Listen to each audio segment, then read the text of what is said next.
E eu quero começar aqui falando sobre uma palavra que está em Salmo 128, que diz assim: Bem-aventurado aquele que teme ao Senhor e anda nos seus caminhos, pois comerás o trabalho das tuas mãos, feliz será e te irá bem.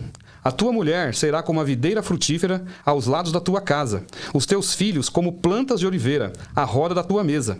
Eis que assim será abençoado o homem que teme ao Senhor. O Senhor te abençoará desde Sião, e tu verás o bem de Jerusalém em todos os dias da tua vida, e verás os filhos dos seus filhos e a paz sobre Israel. Olha que salmo tremendo. Esse salmo aqui, Rafa, ele já aborda aqui 3 coisas primordiais que eu entendo aqui. Ele fala, né, que o homem que teme ao Senhor, ele tem família abençoada, que é a esposa e filhos. Os negócios dele, o trabalho dele vai ser próspero e abençoado. E o principal, a presença de Deus será com ele. Olha que coisa tremenda. É maravilhoso. O fato de você temer ao Senhor, andar com Deus, te traz benefícios que engloba tudo aquilo que é mais importante na nossa vida. Sim. Né? Em primeiro lugar, o que? A nossa família. Quando fala sobre a esposa, quando fala sobre os filhos, né? Isso é maravilhoso. O que mais um homem espera hoje, o que mais um homem deseja do fundo do seu coração? Tirando aqueles que são totalmente materialistas, que só ligam para dinheiro, para poder, para bens, enfim. Mas aquele homem que realmente tem consciência do que é ser pai, do que é ser marido, do que é ser sacerdote da sua casa, do que é realmente ser aquele orientador espiritual dentro do lar, esse, quando vê uma palavra dessa, ele entende que o princípio de Deus para a vida dele é exatamente isso. Quando ele teme ao Senhor, é o princípio da sabedoria. Sabedoria, não é verdade? com certeza. E quando nós falamos de temer, a pessoa já imagina, mas você tem que ter medo de Deus. Não, não é isso. Temer a Deus não é isso. Temer a Deus é reconhecer quem Ele é, reconhecer toda a sua grandeza, reconhecer o absoluto de Deus. Tudo que nós vivemos, tudo que nós somos, tudo que nós conseguimos, tudo que nós alcançamos, tudo que nós recebemos, vem do Pai. É verdade. Vem do Senhor. E Ele está sempre com a sua mão estendida para nós. Então, quando você reconhece que tudo que você precisa, tudo que você deseja, tudo que você necessita está em Deus... Sim. Entendeu? E você passa a temê-lo como respeito. Sim. É como um pai, é um filho para um pai, né? Isso. Você teme o seu pai, porque se você anda em obediência, você vai ser recompensado. Mas se você anda em maus caminhos, ele, como que eu posso dizer? Deixa o seu livre-arbítrio agir, né? Exatamente. Então, assim, se você abre uma brecha, ele, como pai, ele te dá esse livre-arbítrio para você. Se você o teme, você anda em obediência. Exato. Né? Então, assim, é como se fosse um medo, mas um medo do seu pai mesmo. Porque o seu pai, ele te ama, ele quer o melhor para você, mas é temer ao seu pai, a Deus. E respeitá-lo, né? Respeitá-lo como Senhor, né? Nós temos que honrar a Deus, temos que respeitar o Pai, temos que entender que Ele é o ser supremo, absoluto, né? Criador de todas as coisas. E nós temos também que reconhecer, Rafa, que nós somos totalmente dependentes de Deus. Sim. Independente da nossa força, né, do nosso físico, da nossa capacidade intelectual, da nossa inteligência, do nosso dom de gerar riquezas, porque os homens têm esse dom de gerar riquezas. Né? Quando você tem entendimento, quando você estuda, quando você se instrui, você cria entendimento para poder gerar riquezas, para poder administrar melhor a sua vida, mas nós não podemos jamais deixar que isso substitua a presença de Deus em nós. Sim. A presença de Deus na nossa casa, né? Por mais inteligente que o homem seja, por mais capaz que o homem seja de criar coisas, de inventar coisas, de encontrar saídas para certas situações, ele tem que reconhecer que, acima de tudo isso, tem uma permissão, e a permissão de Deus. Com certeza. Né? Ele nos permite. Ele nos permite, Ele entendeu? nos permite. E hoje, né, nós vamos falar um pouco sobre pais e filhos. Então, não tem como iniciar essa conversa sem falar do amor de Deus por nós. Com certeza. Porque Ele nos amou primeiro. Sim. Não é verdade? Ele nos amou primeiro. Com certeza. E Deus, Ele não é um pai mau. Muito pelo contrário. Ele é um pai justo. É um pai justo. E outra coisa, ele foi capaz de entregar o filho dele naquela cruz. Sim. Ele foi capaz de colocar Jesus naquela cruz. Por amor a mim, por amor a você, por amor a todos vocês que estão aí nos ouvindo, nos assistindo, né? Mesmo antes de nós existirmos. Não é verdade? Deus já tinha um plano sobre as nossas vidas.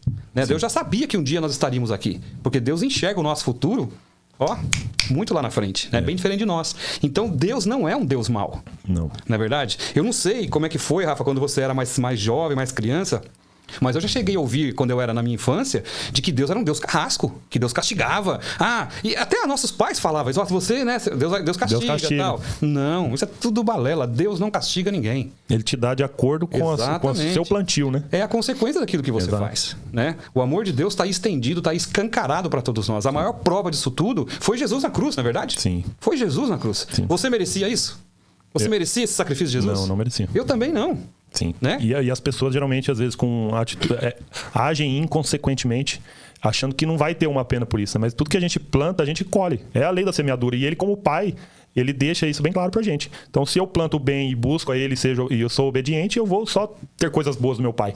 Mas se eu for um filho inconsequente, agir em maus caminhos e não seguir na obediência, né, com certeza, não é ele que vai castigar, mas você plantou aquilo pra você semear na sua vida, né, Hermes? Exatamente. A misericórdia de Deus, ela é abundante, ela é imensa. Né? É imensurável quando você fala do amor de Deus. Sim. Infelizmente, muitas pessoas não entendem isso, né? Não compreendem esse amor. Eu estava até assistindo um filme esse final de semana, Rafa, que o nome do filme é A Mulher Mais Odiada da América. Uau. É a história verídica de uma mulher que ela era ateia, não acreditava em Deus, pregava isso para os filhos, pro filho dela, e um certo dia ela chegou na escola do filho dela, aqui nos Estados Unidos, estavam fazendo uma oração do Pai Nosso.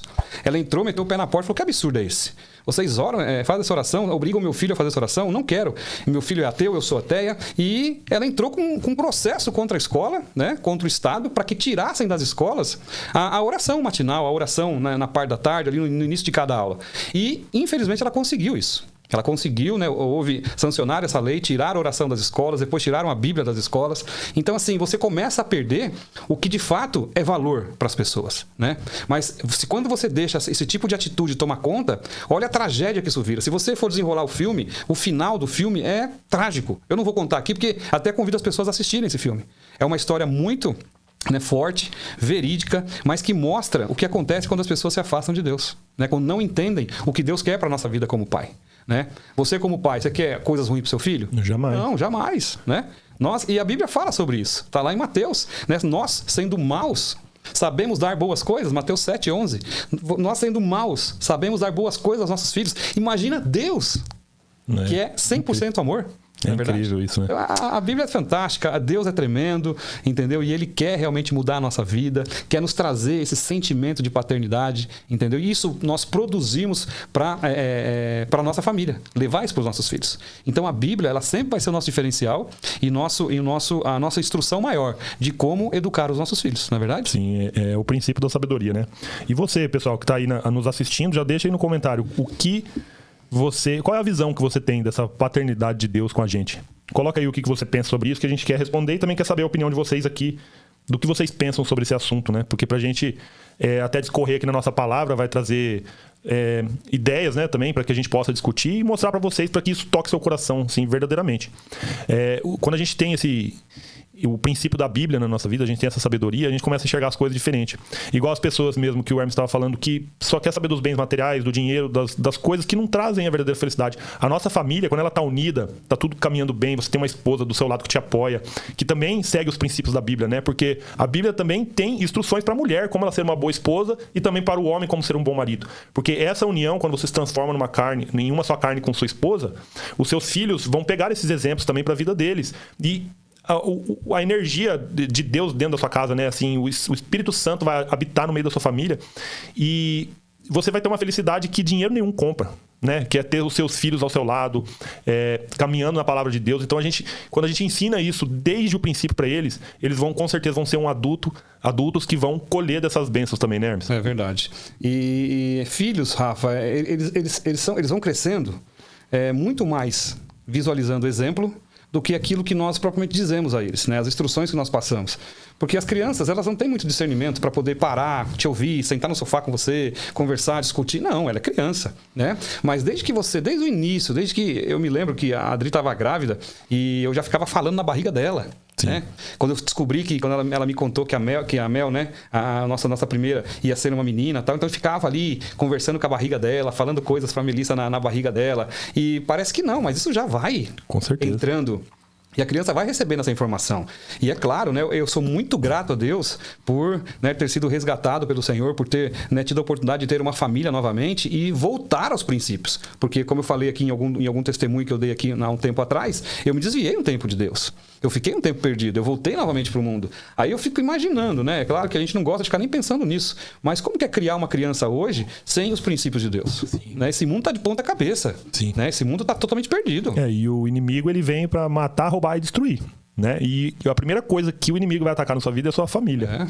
E, inclusive, né, eu até trouxe essa palavra aqui por uma situação que eu passei esse final de semana com meu filho mais velho, né? E ele nasceu numa época que nós não estávamos firmes na palavra. E também num ambiente totalmente ruim, né? Assim, do ambiente que ele nasceu, logo que ele foi concebido nessa terra, a Heloísa ainda não era cristã, e a gente estava num ambiente pesado espiritualmente. E a gente ser pai é um desafio diário, né, Hermes? Todos os dias a gente vai enfrentar desafios que às vezes a gente não sabe o que fazer, mas a Bíblia, ela nos dá essa instrução. Assim, ele nos dá a sabedoria para lidar com certas situações. E passou um caso que eu vou até contar, eu acho que não tem problema, que meu filho nunca teve o exemplo dentro de casa assim, de agredir, de agressão, ele nunca teve isso. Mas ele passou na escola, ele acabou agredindo um amiguinho. Ele só tem 6 anos de idade. Como que eu, como pai, e você também como pai, como você se sentiria nessa situação, Hermes? Você dá bons exemplos, você cria seu filho abaixo da palavra e ele acaba agredindo um amiguinho. Como que você lida com essa situação? Por quê? O inimigo, apesar de você estar firme na Bíblia, firme na palavra de Deus, o inimigo ele quer te atacar de alguma maneira. E a criança ela não tem o discernimento do que é bom e do que é ruim, né, na vida dela. Então, nós pais enfrentamos uma situação difícil, né? O que eu vou fazer para educar meu filho? Como que eu posso corrigir essa situação dele? Eu queria até te pedir um conselho. O que você faria nessa situação? É uma situação muito complicada, Rafa, sabe por quê? Você acabou de falar, né? Você não tem esse exemplo dentro da sua casa.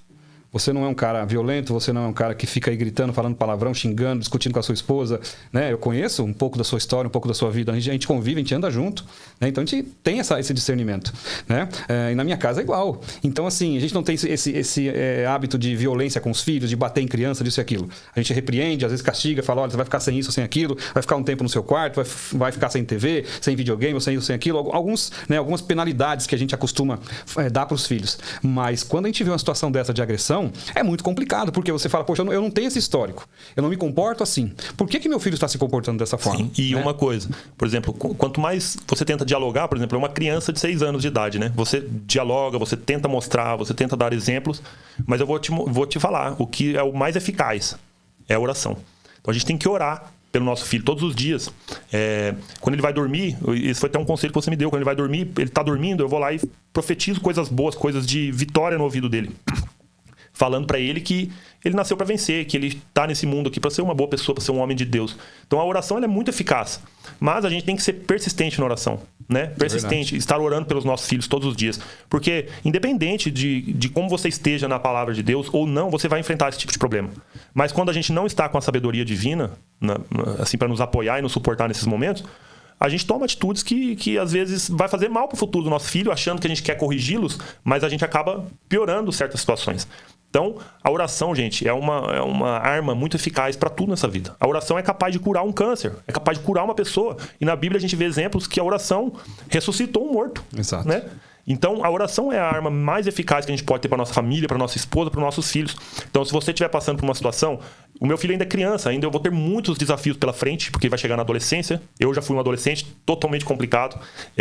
Não gostaria de passar por isso na minha vida também. Mas se for da vontade de Deus para me moldar como pai, que venha, porque eu estou pronto para a batalha, porque eu estou firme em oração e eu acredito que essa é a arma mais eficaz que a gente pode ter para os nossos filhos. Além do diálogo, claro, né? A gente tem que dialogar, tem que mostrar para ele o que Jesus faria naquela situação, né? Eu costumo usar bastante essa interpretação com ele e eu acho muito lindo assim de ver ele na igreja, ele já aprendendo sobre a vida de Jesus e a gente tenta usar esse exemplo para ele também, além dos nossos aqui de casa. Mas nós somos seres humanos, nós somos falhos. Mas esse exemplo, por exemplo, de agressão, ele nunca viu aqui dentro de casa. Mas o porquê que ele fez isso? Né? O porquê que ele fez isso? O inimigo age na nossa mente, age no nosso coração, e a gente tem que tentar interpretar de uma maneira de acordo com a palavra de Deus, né, Hermes? Porque é isso que vai nos dar sabedoria para lidar com as situações. Então eu tô falando para vocês aqui uma situação pessoal minha, mas que vai servir de exemplo para você também, porque você também pode estar passando por isso. Eu fui olhar no YouTube, né, algumas doutoras falando sobre esse assunto, o que tinha de comentários de pais passando pela mesma situação. Então, o porquê?